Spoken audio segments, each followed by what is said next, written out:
ডিম আমার খুব পছন্দ, কারণ ডিমের পেছনে একটা গল্প আছে। আজকে সবাইকে গল্পটা শোনাতে চাই। গল্পটা হচ্ছে, যখন ছোট ছিলাম আমার দাদি অনেকগুলো হাঁস পালতো। প্রতিদিন বলতাম, দাদি একটা হাঁসের ডিম খাওয়াও। দাদি বলতো কি, শামুক টোকায় নিয়ে বেশি করে। একটা ডিম খাওয়ার জন্য কত দূর থেকে শামুক টোকায় আনতাম।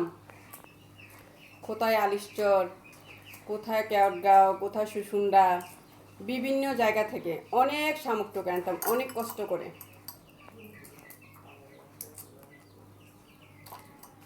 খাওয়াতো ডিমগুলো হাঁসকে, ডিম দিত না। তারপরের দিন যখন ডিম খুঁজতাম, দাদি একটা ডিম খাওয়াও, বলতো আজকে শামুক টোকায় আন, কালকে ডিম খাওয়াবো। এমন করে করে প্রতিদিন শামুক টোকায় আনতাম আগামীকাল ডিম খাওয়ার আশায়। কিন্তু কোনোদিন একটা ডিম খাওয়াতো না দাদি। অনেক হাঁস পালতো, অনেক ডিম বিক্রি করতো, একটা ডিম খাওয়াতো না।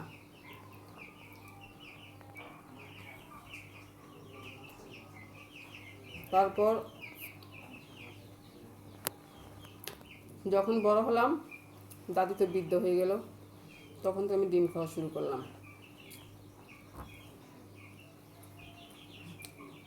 আরও অনেক গল্প আছে ডিমের পিছনে।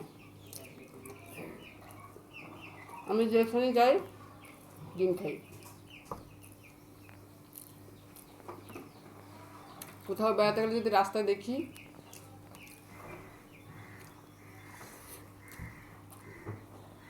ডিম সিদ্ধ করে বিক্রি করছে, দাঁড়িয়ে দিলে ওখান থেকে একটা ডিম নিয়ে খেয়ে ফেলি রাস্তার মধ্যেই। একদিন মিউজিক ভিডিও শুটিংয়ে গিয়েছিলাম। সবাই জানে আমি নাস্তার সময় সিদ্ধ ডিম খাই, সবাই তাই করে আমার জন্য। আমার ডিরেক্টর সাহেব, নাম বলবো না, যখন উনি আমার ভিডিওটা দেখবে উনি নিজেই বুঝতে পারবেন কার কথা বলছি। সারাদিন শুটিং করার পরে সন্ধ্যায় যখন নাস্তা দিল, সেখানে ডিম ছিল না, শুধু নুডলস, কেক আর কলা ছিল। আমি বলছি আমার জন্য ডিম নিয়ে আসেন। তখন মেকআপ আর্টিস্ট ডিরেক্টর স্যারকে ফোন করলো, বলছে যে প্রেয়সী ডিম খাবে, অন্য কিছু খাবে না। ডিরেক্টর স্যার বলছে যে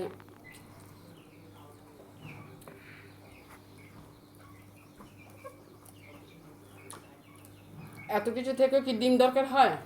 আমি ফোনে কথা শুনে ফেলেছি। তারপরে কাপড় চেঞ্জ করে একদিন ঘুমিয়ে পড়েছি, আর শুটিংই করিনি। একটা ডিমের জন্য এত কথা, শুটিং বন্ধ করে দিয়েছি। তারপর দিন থেকে একটু পরপর ডিম সিদ্ধ, একটু পরপর ডিম সিদ্ধ, সারাদিন শুধু ডিম সিদ্ধ।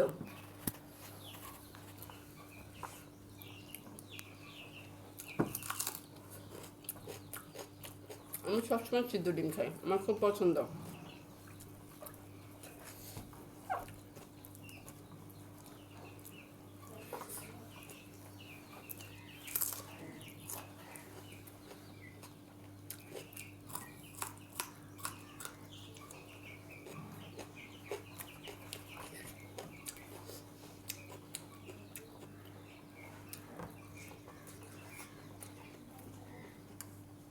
ডিম খাবেন,